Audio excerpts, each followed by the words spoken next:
Most people think you need thousands of dollars to start building real wealth. They are wrong, and I can prove it with a single number: $100. That is it. $100 a week. But here is what almost nobody talks about: what that $100 actually becomes after 10 years when compounding takes over. Because the real answer is not what you think. And by the end of this video, you will understand why the people who start today, even with almost nothing, will be sitting in a completely different financial position than everyone who waited. Let me show you exactly how this works, year by year, with real numbers. Before anything else, let me give you the foundation you need to understand everything that follows. The S&P 500, the index that tracks the 500 biggest companies in the United States, has returned an average of 10.42% per year over the last 100 years. Over the last 10 years specifically, the annualized return of the S&P 500 has been around 13.6% when you include reinvested dividends. For this video, we are going to use a conservative 10% annual return to keep things realistic and grounded. Not the best case, not the worst case, just the historical average that has held up for a century. And when you invest $100 every single week at that rate, here is what the math produces. Over 10 years, you would deposit roughly $52,000 of your own money. $100 times 52 weeks times 10 years. But the balance you actually end up with is not $52,000. It is significantly higher. And that difference, that gap between what you put in and what you end up with, that is compounding doing its job. Now let me show you exactly how it builds, because the way it grows changes everything. Year 1, why most people quit right here.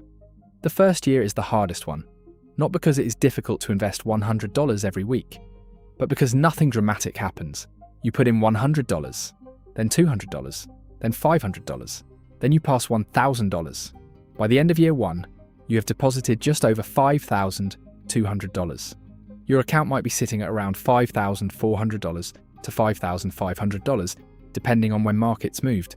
The returns in year 1 are maybe $200 to $300. Small, quiet, easy to ignore. And this is exactly where most people walk away. They look at the number and think, this is going nowhere. If I keep going at this pace, what difference will this make? But here is what they miss.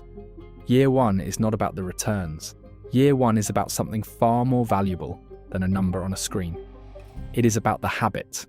It is about removing the question of whether you should invest this week. You already answered that question.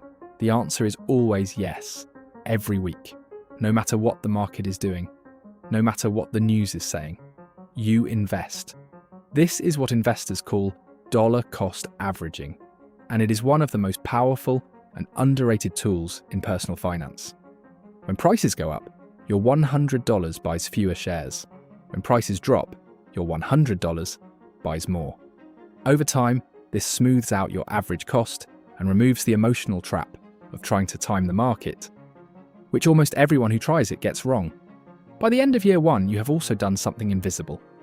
Every one of those early dollars has started its own compounding clock. Those first contributions, the ones you made in January of year 1, have already been growing for 12 months. That growth generates more growth, and that process will not stop for the next 9 years. Year 2 and 3, the system begins to feel real. By the end of year 2, you have deposited around $10,400. Your balance with returns is sitting closer to $11,500 to $12,000. The returns this year are noticeably larger than last year, not because the market performed better, but because you are earning returns on a bigger base.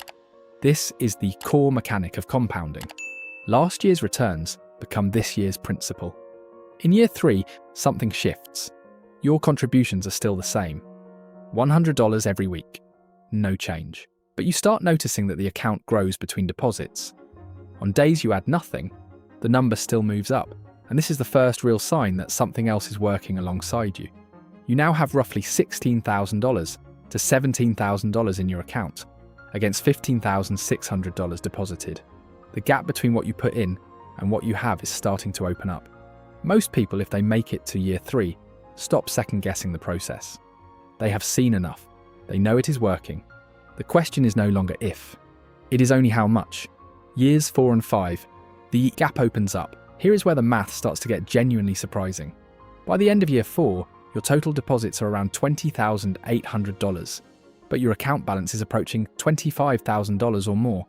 You have generated roughly $4,000 to $5,000 in returns, and those returns are themselves compounding.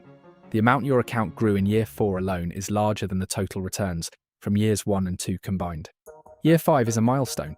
You cross $30,000 in total contributions, $26,000 deposited by the end of year 5. But your balance is now sitting somewhere between $33,000 and $36,000. The returns you earned in year 5 alone might be $3,000 or more. That is 3 full months of contributions, generated without you doing anything extra. And here is a number that should hit you hard. At the end of year 5, roughly 10 to 12% of your total account value was generated purely by compounding, money that did not come from your paycheck. It came from the money that was already there, multiplying on itself. That percentage is about to grow rapidly. Year 6, the curve starts to bend. Year 6 is where the growth stops looking linear. You have been watching your balance climb in steady, predictable increments. But now it starts jumping, not because you changed anything, because the base has grown large enough that the same 10% return now means something completely different than it did in year 1. In year 1, 10% annual return on your average balance was maybe $250 in returns for the year. In year 6, 10% on a balance approaching $40,000 produces $4,000 or more in a single year. Same rate. Completely different result. This is the compounding effect becoming visible in real time. By the end of year 6, your total deposits are around $31,200. Your balance is somewhere between $42,000 and $47,000. The gap between what you put in and what you have is now more than $10,000. And that gap is widening every single month. Year 6 is the year that compounding stops being a theory you read about and starts being a reality you watch every time you open your account. Just a reminder, if you want to build a business and don't know where to start, remember that YouTube is on easy mode now, and it's blowing up every small channel that does things right, as I teach you in my free community in the link below. Year 7, the turning point. Year 7 is the one that surprises people most. Here is why. Up to this point, your weekly $100 was doing most of the heavy lifting. It was the primary driver of your balance increasing.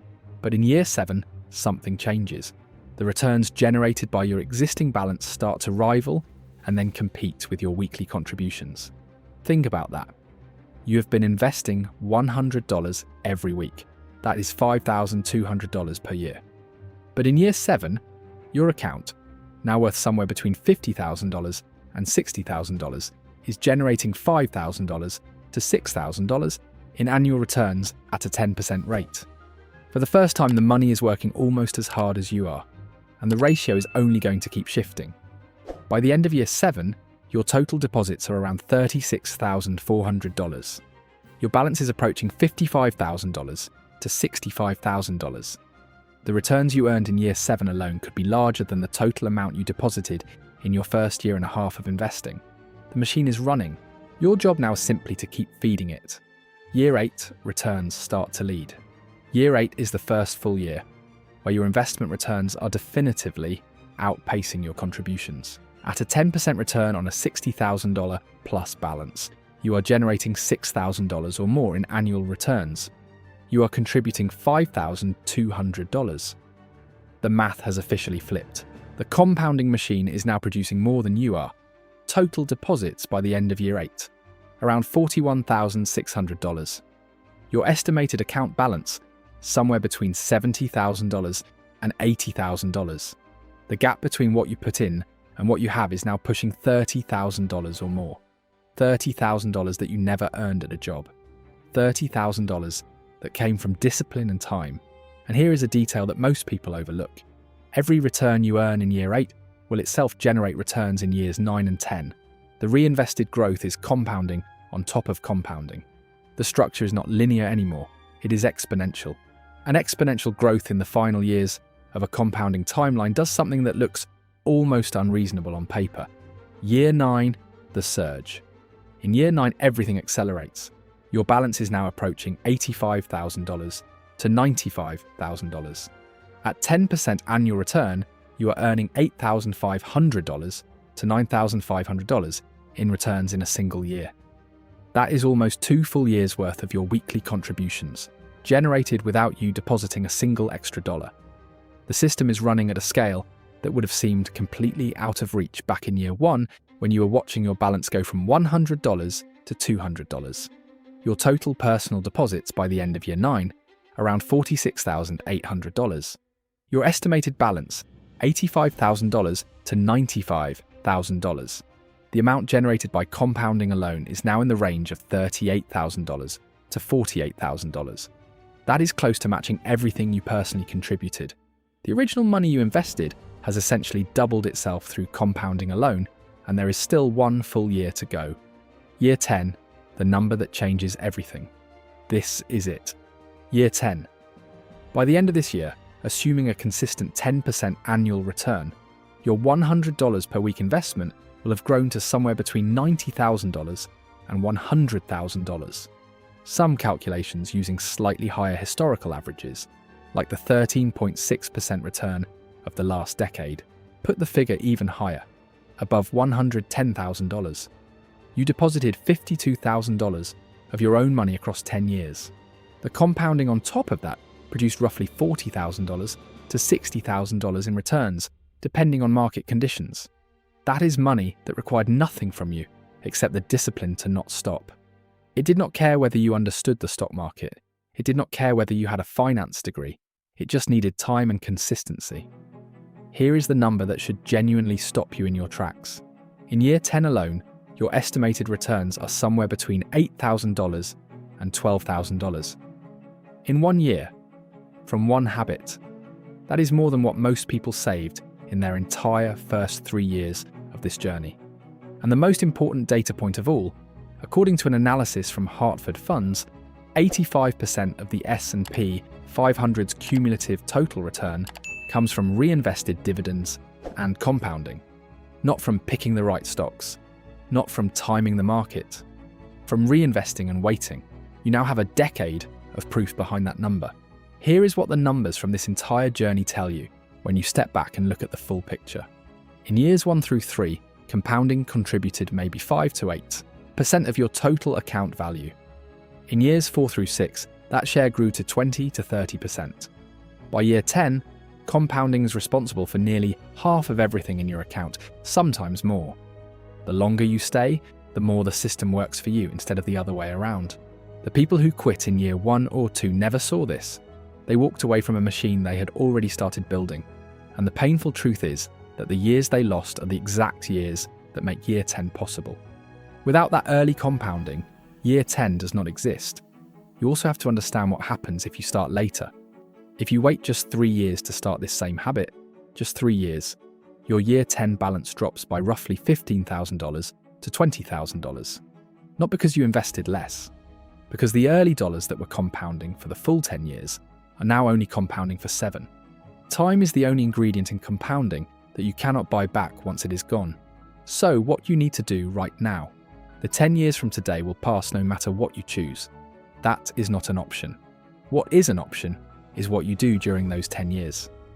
$100 per week is $14.28 per day. That is 1 skipped delivery order, 1 fewer subscription service you forgot you had, 1 less impulse purchase. The barrier to starting is not financial, it is psychological. And the only way through it is to start before you feel ready, because the system does not reward the people who felt ready. It rewards the people who started. Open an index fund account, set up an automatic weekly transfer, and do not touch it. The math will take care of the rest. If you want to understand the next step, what happens if you keep going past 10 years, watch the video coming up next. Just a reminder, I'm not a financial advisor.